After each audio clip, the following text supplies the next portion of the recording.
మీరు ఏ భక్తుని జీవితమైనా చూడండి, చాలా వరకు ఎక్కువ శాతం మంది భక్తులు ఆశీర్వదించబడక ముందు ఒక రకంగా ఉన్నారు, దేవుడు వారిని ఆశీర్వదించిన తరువాత తేడా పడ్డారు. అందుకే నేను అంటాను, దేవుని ఆశీర్వాదాన్ని తట్టుకోవటానికి కూడా శక్తి కావాలి. దేవుని యొక్క దీవెనలను తట్టుకోవటానికి కూడా శక్తి కావాలి, బలం కావాలి. లేకపోతే దెబ్బతినే అవకాశం ఉంది. పేదరికంలో, లేమిలో ఉన్న వినయం, సాత్వికం, మృదుత్వం సంపన్న స్థితిలోకి వెళ్ళినప్పుడు అది కోల్పోయే ఛాన్స్ ఉంది. అందుకే మనల్ని ప్రేమించే దేవుడు, మన ఎడల కృప చూపుతున్న దేవుడు మనం ఆశీర్వదించు అనగానే ఆశీర్వదించడు. మరి ఏం చేస్తాడంటే, ఆశీర్వాదానికి నువ్వు ఏ విధమైన ఆశీర్వాదాలు కోరుతున్నావో ఆ విధమైన ఆశీర్వాదాన్ని పొందటానికి, తట్టుకోవటానికి అనుకూలమైన వ్యక్తిగా నిన్ను సిద్ధపరచడానికి దేవుడు ముందు మొదలు పెడతాడు. ఏమన్నా అర్థమైందా? ఆ దీవెనను తట్టుకోవటానికి, ఆ ఆశీర్వాదాన్ని పొందటానికి తగిన వ్యక్తులుగా మనల్ని ముందు రెడీ చేసుకుంటాడు. అలాగాని రెడీ చేయకుండా మనకి బ్లెస్సింగ్ ఇచ్చాడు అనుకో, ఫర్ ఎగ్జాంపుల్ ఎక్కడ దాకా వద్దండి, దేవా నాకు వరమియవా, కృప వరమియవా, కృప వరమియవా అని కొంతమంది ప్రార్థన చేస్తారు.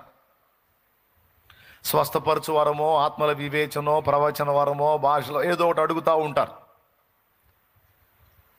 దేవుడు ఆమెన్ అని వరం ఇచ్చాడు అనుకో, వీళ్ళు ప్రార్థించినప్పుడు అద్భుతాలు జరిగినాయి అనుకో, ఇక వీళ్ళు భూమి మీద నిలబడరు. వీళ్ళు ఇంత ఆకాశంలోనే తిరుగుతూ ఉంటారు. ఇక వాళ్ళని గురించి వాళ్ళు ఎక్కువ తలంపుల్లోకి వెళ్ళిపోతారు. ఇంకా చెప్పాలంటే అతిశయించే ప్రమాదం ఉంది. అలా అతిశయించి గర్వహృదయులైతే వాళ్ళు దేవునికి హేయులవుతారు, అసహ్యులవుతారు. ఇప్పుడు లేని వరం ఇయ్యనేలా, దాన్ని చూసుకొని నువ్వు మిడిసిపడనేలా, నేను నిన్ను అసహించుకోనేలా? అవునా? మరి కాదు ప్రభు, మరి నాకు వరం ఇయ్యాలంటే అది నీకు వచ్చినా కూడా నువ్వు తట్టుకునేటట్టు ముందు నిన్ను రెడీ చేసుకుంటాడు దేవుడు. అర్థమైతే స్తోత్రం చెప్పు, పెద్దగా చెప్పు. దాన్ని తట్టుకునే వ్యక్తిగా ముందు నిన్ను రెడీ చేసుకుంటాడు. అది దేవుని పద్ధతి. ఆ తర్వాత పర్వాలేదు, సిద్ధపడ్డాడు, సిద్ధపడింది, ఇంకా నేను బ్లెస్ చేసిన, ఆశీర్వదించిన ప్రమాదం ఉండదు అనుకుంటే అప్పుడు తప్పకుండా నువ్వు అడిగినటువంటి ఆ కృపలను నీకు దయచేస్తాడు ఆయన. ఇక్కడ రెండు పద్ధతులు దేవుడు పాటించినట్టు మనకు కనపడిద్ది. కొంతమందిని ముందే ఆశీర్వదించి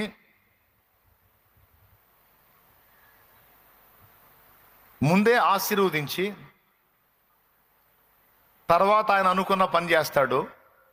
కొంతమందిని ముందు అనుకున్న పని చేసి తర్వాత ఆశీర్వదిస్తాడు. ఇంతకు అసలు అనుకున్న పని ఏందో అంటే, ఇందాక చదివాంగా, విరగ్గొట్టడం. దేవునికి స్తోత్రం కలుగును గాక. ఏంటా పని? విరగ్గొట్టడం అంటారు.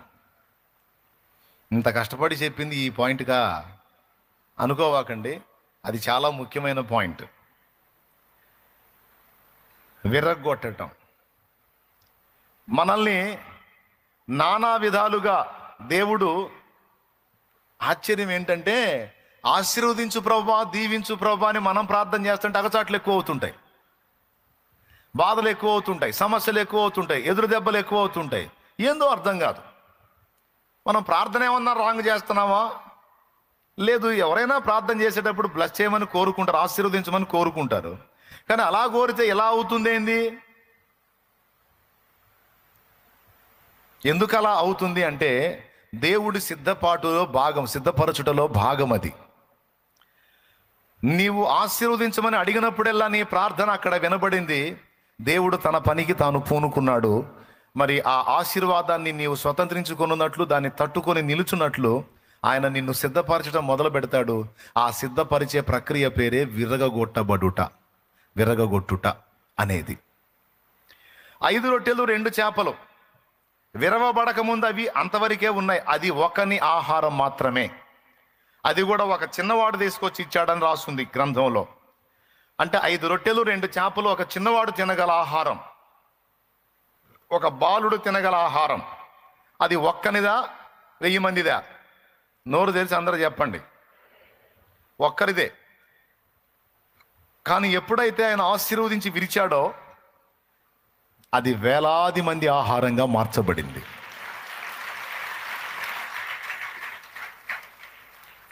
అంతకుముందు అది ఒక్కరికే పనికొచ్చేది. ఆయన ఆశీర్వదించి విరిచిన తరువాత అది వేలాది మందికి ఉపయోగంగా మారింది. స్తోత్రం.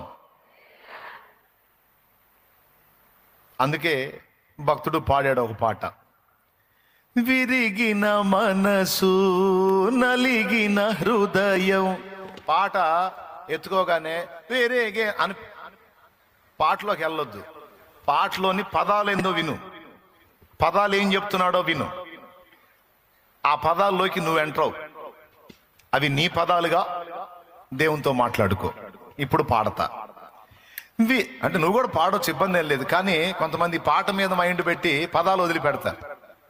అలవాటు అయిపోయి పరలోక ప్రార్థన చేయండి అంటే పరలోక మందున మా తండ్రి నామం పరిశుద్ధపరచబడిన నీ రాజ్యం వచ్చింది అన్నట్టుగా మంత్రాలు చదివినట్టు. అసలు నామం పరిశుద్ధపరచబడటం అంటే ఏంటి, రాజ్యం రావటం అంటే ఏంటి, కొంచెం ఆలోచించాలి కదా.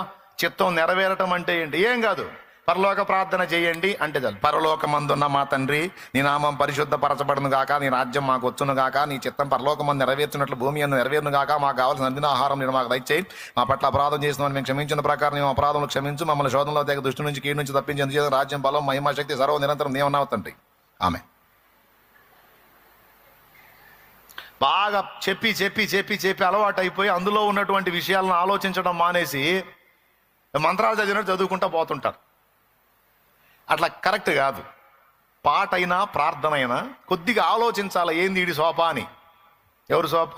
భక్తుడి శోభ. ఇప్పుడు పాడతా వినండి. విరిగిన మనసు నలిగిన హృదయం, విరిగిన మనసు నలిగిన హృదయం, నీకిష్టమైన బలియాగములా నీ చేతితోనే విరచిన రొట్టెనై ఆహారమౌదును అనేకులకు. నీ చేతితోనే విరచిన రొట్టెనై ఆహారమౌదును అనేకులకు. మహిమ స్వరూపుడా